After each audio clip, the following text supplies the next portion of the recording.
আচ্ছা, এই ভোটবঙ্গে বিজেপিতে যোগ দিচ্ছেন কি কামদুনি চেনামুখ সেই টুম্পা কয়াল? মধ্যমগ্রাম আসন থেকে পদ্মপ্রার্থী হিসেবে বিধানসভা ভোটে লড়তে পারেন এমনটা জল্পনা ছড়িয়েছে ইতিমধ্যেই। শনিবার বিজেপি সল্টলেক দপ্তরে যান টুম্পা। রাজ্য সভাপতি শ্রমিক ভট্টাচার্যের সঙ্গে দেখা করেন কামদুনির প্রতিবাদী। আনুষ্ঠানিকভাবে পদ্ম পতাকা হাতে না নিলেও বিজেপির সঙ্গে টুম্পা কয়ালের যোগাযোগ অনেক দিনের। তবে সূত্রের খবর কয়েকদিনের মধ্যেই বিজেপিতে যোগ দিতে পারেন টুম্পা।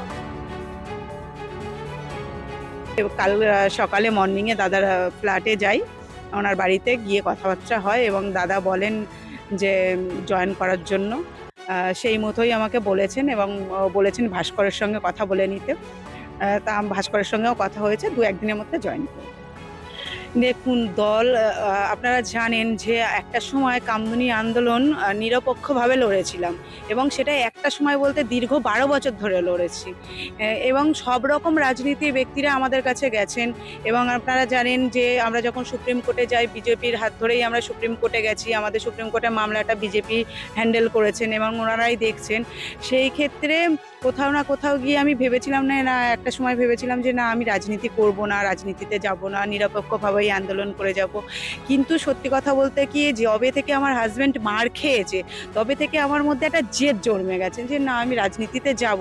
কারণ দীর্ঘদিন ধরে তো আমি নিরপেক্ষভাবে আন্দোলন করেছি এবং দেখেছি যে একটা রাজনীতিতে না গিয়ে আন্দোলন করা খুব টাফ ব্যাপার। দেখুন, প্রচারের একটা অংশ তো এখন সোশ্যাল মিডিয়ায় হয়ে থাকে। বামেরা সোশ্যাল মিডিয়ায় 3-4 দিন ধরেই প্রচার করছে যে বর্ষাকালে ভোট হোক না, তাহলে বোঝা যাবে রাস্তার কি অবস্থা। আরেকটা ছবি আপনাদেরকে দেখাবো, আরামবাগ মেডিকেলের সামনে জল যন্ত্রণা, সেটাকেই প্রচারে হাতিয়ার করলো সিপিএম। 7 সকালে বালতি হাতে জল ছেঁচতে নামলেন সিপিআইএম প্রার্থী।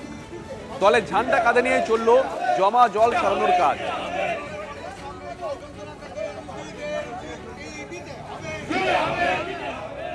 আমরা তো প্রকৃতপক্ষে বলতে গেলে কি, আমরা ভোট প্রচারের জন্যই বেরিয়েছি। ভোট প্রচারে আমরা সবসময় বেরিয়ে পড়ছি। তা হঠাৎ আমরা দেখলাম যে এখানে জল জমে আছে। এখানে আজকে জল জমে না, সামান্য বৃষ্টি হলেই জল জমে যায় এই মেডিকেল কলেজের এন্ট্রান্সে। তা এখানে তো সাধারণ মানুষের এটা তো পৌরসভার উদ্যোগ। পৌরসভার উদ্যোগ, এটা তো এখানটা তো এরকম থাকার কথাই নয়। একটা মেডিকেল কলেজ, হ্যাঁ, এইখান থেকে তো আমাদের উন্নতি বোঝা যাচ্ছে যে আমাদের রাজ্যে কী ধরনের উন্নতি। অন্যদিকে সকাল সকাল রাস্তায় নেমে পড়েছেন বরানগরে সায়ন্তিকা বন্দ্যোপাধ্যায়। গতকাল আমরা দেখেছিলাম রীতিমতন বাগযুদ্ধে জড়িয়ে পড়েছিল দুপক্ষ, আর আজকে সকাল হতেই সায়ন্তিকা বন্দ্যোপাধ্যায় তিনি মাইক হাতে প্রচারে বেরিয়ে পড়েছেন। বিজেপির সঙ্গে একটা সম্মুখ সমর আমরা দেখতে পেলাম গতকাল রাত্রেও যে ঘটনাটা ঘটেছে, সেটা নিয়ে কি বলবে, কতটা সচেতন থাকতে হচ্ছে? বিষয়টা হচ্ছে যে দেওয়ালে পিঠ থেকে গেলে বিজেপির এখন দেওয়ালে পিঠ থেকে গেছে, তাদের বরানগরে পায়ের তলায় মাটি নেই। আমরা যেরকম বাড়ি বাড়ি প্রচার করছি, অন্যান্য রাজনৈতিক দলেরাও তো করছে। আমরা যখন প্রচার করছি, আমরা পালসটা কিন্তু বুঝতে পারছি মানুষের, তারা কি করবে তাদের বোঝা যায়। তো তারাও বাড়ি বাড়ি প্রচারে বুঝতে পারছে যে তাদের পায়ের তলার মাটি নেই বরানগরে, তারা জিততে পারবে না এবং মমতা বন্দ্যোপাধ্যায়কে ভাঙিয়েই তাদের রাজনৈতিক সত্তাটা বেঁচে আছে। তৃণমূল কংগ্রেস বরানগরে যেভাবে মানুষের পাশে দাঁড়িয়েছে এই এসআইআরের সময়, এরা এখন এত মানে হুম্বিতুম্বি করছে যে এখন তো আপনারা আসছেন ভোট চাইতে, এসআইআরের সময় আপনারা কোথায় ছিলেন?